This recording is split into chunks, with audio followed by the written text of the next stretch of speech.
അന്നേരം ജസ്റ്റ് ഒന്ന് പുറത്ത് കളിക്കാൻ വിട്ടപ്പോൾ തന്നെ ആ വേസ്റ്റ് പോയി മന്തുന്ന പരിപാടിയൊക്കെ ശങ്കരനോ ശങ്കരീനെ പിടിച്ചിട്ട് വായന്ന് ഇച്ചിരി വേസ്റ്റും കാര്യങ്ങളൊക്കെ ഞാൻ ഒഴിവാക്കിയിട്ടുണ്ടായിരുന്നു കേട്ടോ. എന്താ ഇപ്പം ചെയ്യുക, ഈ കുട്ടി ഇങ്ങനെ തന്നെയാണ് കേട്ടോ, എന്ത് കിട്ടിയാലും കഴിക്കുക എന്നുള്ള രീതിയിൽ കേട്ടോ. ഞാനവിടെ കൈ ചുണ്ടിൻ്റെ അടുത്തേക്ക് കൊണ്ടുപോയപ്പോൾ തന്നെ അവൾക്കത് തുപ്പണോ അത് കളയണോ എന്ന് അറിയാത്തൊരവസ്ഥയായിരുന്നു കേട്ടോ. ഞാൻ പിടിച്ചിട്ട് ആളെ വായന അതെടുത്തിട്ടോ. വേറെ എന്തല്ല ഒരു ഉണക്കമുളകായിരുന്നു കേട്ടോ.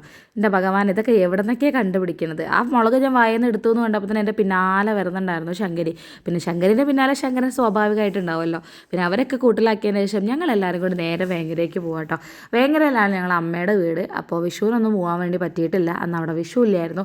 അപ്പോൾ ജസ്റ്റ് ഒന്ന് വീട്ടിൽ പോയിട്ട് വരാമെന്നുള്ള രീതിയിൽ ഞങ്ങളെല്ലാവരും കൂടി അങ്ങോട്ട് ഇറങ്ങുക കേട്ടോ. ഭവ്യുണ്ട്, അമ്മുണ്ട്, ഭാമിയുണ്ട്, അമ്മയുണ്ട്, അമ്പാടിയുണ്ട്, എല്ലാവരും ഉണ്ട് കേട്ടോ. ആ ഭാമിക്ക് ചെറിയൊരു വയ്യായും കാര്യങ്ങളൊക്കെ, അതുകൊണ്ട് ആളിച്ചിരി സൈഡാണ്.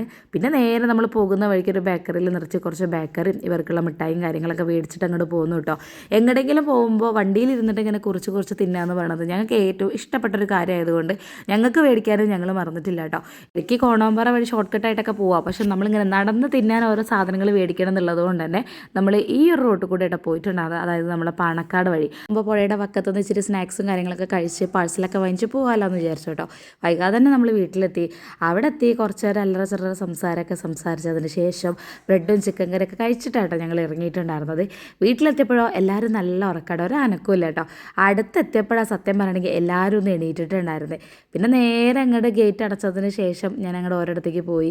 മേട്ടു വേഗം അപ്പോൾ കൂട്ടിൽ നിന്ന് ഇറങ്ങി. മേട്ടുവിനെ പുറത്തേക്ക് ഇറങ്ങാൻ പറ്റുന്ന രീതിയിൽ കൂട്ടിൽ കെട്ടിയിട്ടേക്കായിരുന്നു കേട്ടോ. അങ്ങനെ ആകുമ്പോൾ അവന് മൂത്രം ഒഴിക്കാനും അപ്പിടാനൊക്കെ സിമ്പിളാണല്ലോ എന്ന് വിചാരിച്ചു. എന്നെ കണ്ടതും ശങ്കര് ഭയങ്കര ബഹളമായിരുന്നു. പിന്നെ നേരെ അകത്തുനിന്ന് ഞാൻ കുഞ്ഞൂസിനെ പുറത്തിറക്കി. കുഞ്ഞൂസാണെങ്കിൽ മൂത്രം ഒഴിക്കാൻ ആ വഴിക്ക് അങ്ങോട്ട് പോയി.